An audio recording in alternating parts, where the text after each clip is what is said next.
Hello everyone and welcome back to another episode of Leaf and Barrel. In this week's Leaf and Barrel, we are looking at a fairly new contender. Well, not really a new contender, it's been around for a while, but a new version. Today we are looking at Baker's 7-year single barrel.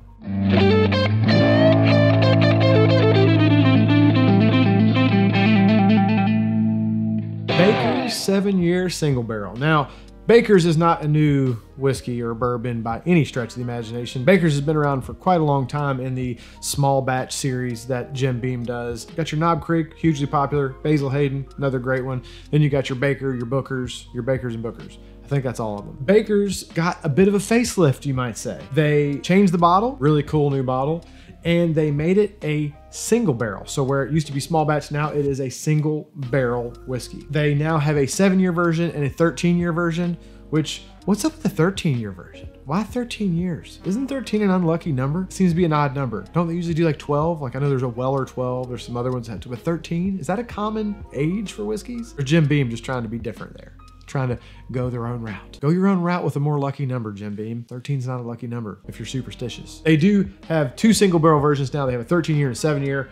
The one we have here today is the 7-year. It is a 107 proof single barrel. Now the cool thing is, this new bottle is really, really cool. The old bottle was that kind of wine bottle looking bottle, which is fine, but I never thought it was anything too special. This though, they got this cool new metal looking cap on here, nice new bottle shape. It looks very, very different from any other bourbon I've seen out there on the market. So I think they did a really cool thing with giving the old bottle a facelift. Plus, now that it's a single barrel, you get some cool information. Like this one is 107 proof, serial number 27295, warehouse CD-L or CL-D. Just went dyslexic there for a second. So it tells you the warehouse it was aged in. This one was barreled on 1/2011, and this is 8 years and 6 months old. So even though this is technically a 7-year age statement, this just goes to show you that it's actually quite a bit older than that. It has to be a minimum of 7 years, but this guy here, this particular barrel, was 8 years and 6 months. So quite a bit more age on it than what the label would lead you to believe. 107 proof, I think that is a pretty good proof. The Baker's name comes from Baker Beam, one of the still living Beam family members. He's got a little tidbit on the bottle here. It says, I spent a good deal of my life up in the Claremont, Kentucky distillery for a time. I even lived in a house right there on the grounds. This land has been home to Jim Beam spirits for nearly 100 years now. We make our special small batch bourbons here too, carrying on the legacy of fine handmade bourbon that's been a part of this family for 7 generations. I'm proud to have my name on a piece of that legacy, a single barrel bourbon good enough to drink neat. Well, Baker, that's awesome. I'm happy for you, brother. But really cool new bottle, really kind of neat that they decided to make this stuff single barrel. Oh, it's an interesting fake cork. And I'm telling you, because this stuff's new, not the easiest stuff in the world to find. I'm not gonna lie. I had to do a little bit of a whiskey hunt to get this stuff. Do a tour day Jacksonville/St. Augustine. I hit about 4 or 5 different places, ended up finding it in a place that was like 45 minutes across on the very far side of town, and had to make a boot all the way 45 minutes out after I'd already hit like 3 or 4 liquor stores. One place, by the way, Total Wine, said they had it, their inventory said it was in, then I got there and there was an inventory issue and they didn't have it. So I drove all the way 20 minutes to damn Total Wine because they said they had it. When I got there, it wasn't there. Thanks, Total Wine. Hey. Just kidding. Inventory shit happens. Nevertheless, I did have to go on a bit of a quest to get this stuff, which you have to do for bourbon sometimes. Shit's hot these days, man. People are bourbon hungry. Sometimes you got to go on a bit of a quest to find a good bourbon. I personally really dig single barrel stuff because you kind of get a little bit of a different thing with each bottle. I think it's kind of cool that you get the barrel information, the age it was barreled, and all that cool tidbit information. So I kind of think single barrel stuff pretty neat. Baker's has always been kind of the redhead stepchild, I feel like, of the lineup. Booker's is always the one that everybody kind of really hunts for and seeks out. They release 3 batches of it every year, usually, I think. I have one up there this past year, the Beaten Biscuits, which is really tasty. Really nice vanilla. That's something I feel like I've been getting in bourbon a little bit more lately. I get it in Old Forester sometimes, Jack Daniels occasionally. Almost like a really like an overripe banana. Definitely some spice, fruity sweetness, stereotypical cinnamon stuff you would expect from a bourbon. Oak is a little bit of a funky oak. It's not just like a normal oak. It's oak, but with like a little bit of a funkiness. I don't know a better way to explain that. I wish I had a better term, but maybe like a wet kind of wood, like a funky oak kind of flavor. Mostly though, vanilla, cinnamon, really getting that like ripe banana kind of thing for some reason, and just some fruity sweetness. Spilled that shit, giving it a swirl. Did you see that? Smooth move, Jeremy. Let's get a sip. That's funny. On the nose, I didn't get a ton of oak, but right off the rip, like a little sweet oak is one of the first flavors I got. Got a sweetness, but it's like a sweet, woody, oaky kind of flavor. Vanilla, very smooth, light spice, maybe a baking spice or cinnamon, a little touch of cherry. The longer it sits, I get that apple juice flavor that I talk about in all these videos that I get almost in every bourbon. You guys are like, we get it, Jeremy, you get fucking apple juice in bourbon. I get that in a lot of them, so it's worth mentioning. Very nice. Let's get another sip. Yeah, one of the first things I get is like a sweet, woody kind of flavor. Quickly followed up by some spice, like a cinnamon, maybe a touch of cherry, which kind of rolls over. Do some apple, vanilla, almost like a butterscotch right there at the very end. That might be weird.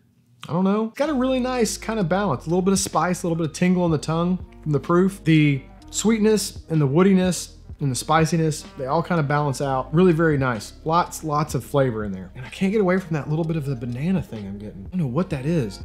Like I almost got a little bit of the butterscotch on the nose there. Nice color to it, nice dark amber color. You can get this stuff for about, looks like I paid $62 for this bottle. So 62 bucks, single barrel, 107 proof. I mean, you know, there's other stuff out there in that price range, even a little higher proof, really. I mean, heck, you can get Elijah Craig barrel proof for about that price, which is a hell of a deal.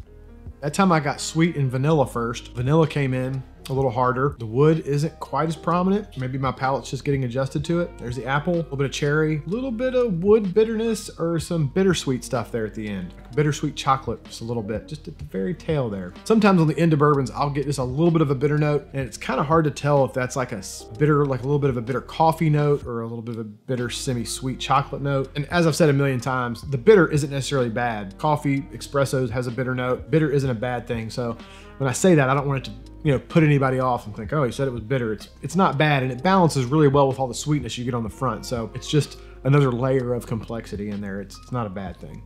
That time I got a little bit of almost a honey sweetness. You know, it's interesting, the longer and more sips you take of whiskey, your palate gets accustomed to certain things and it pulls out other things. You get things you didn't get before, things get buried and you totally just go numb to them and pick up other things. So it's interesting how that sweetness progressed from like a woody sweetness to more of a vanilla sweetness. And that time it was almost kind of a honey kind of a flavor. Solid, dense flavors, well balanced, nothing bad to say about it. You know, is it the best on the market for the price? And I'm gonna have to, if I rate this one, I'm gonna give this a B+. I would give it an A because I really like it. I like that they went single barrel with it. I think the new bottle design is really awesome, but at the end of the day, the bottle doesn't change the flavor. And at that price point, like I said, you've got Elijah Craig at that price point, which is one of my favorite barrel proof bourbons. I mean, that stuff goes up to like 130 proof at that price point. And then you can also get some Old Foresters at that price point, like the 1920, stuff like that. So, and for the price, if it was a little lower price, I would probably give it like an A- because the flavors are really great, balanced and in your face, full, good flavors, but take just a little bit off for the price. It's cool that they did the single barrel. It's new, it's definitely worth giving a try. If you see a bottle of it, definitely grab it up. I have not had the 13 yet, so if I see a bottle of that floating around somewhere, I'll probably grab it just to kind of see the difference from this stuff with double the age on it.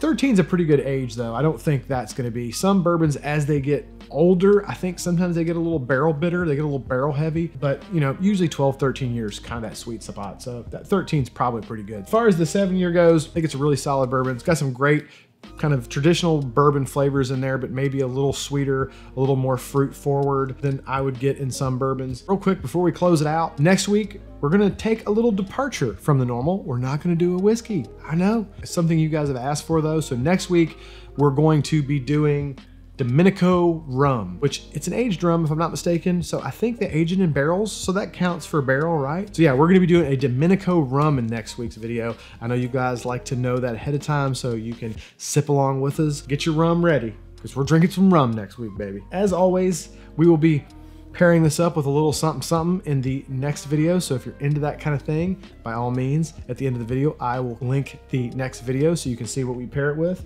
If you're not into that kind of thing, I totally understand. I hope you enjoyed hanging out with me today and sipping a little bit of this brand new expression of the Baker's Single Barrel 7-year. If you did, feel free to smash that like button. That always helps us out. If you're not a subscriber, please consider doing so. We'd love to have you on board. I hope everyone is having a fantastic week. Keep sipping that whiskey.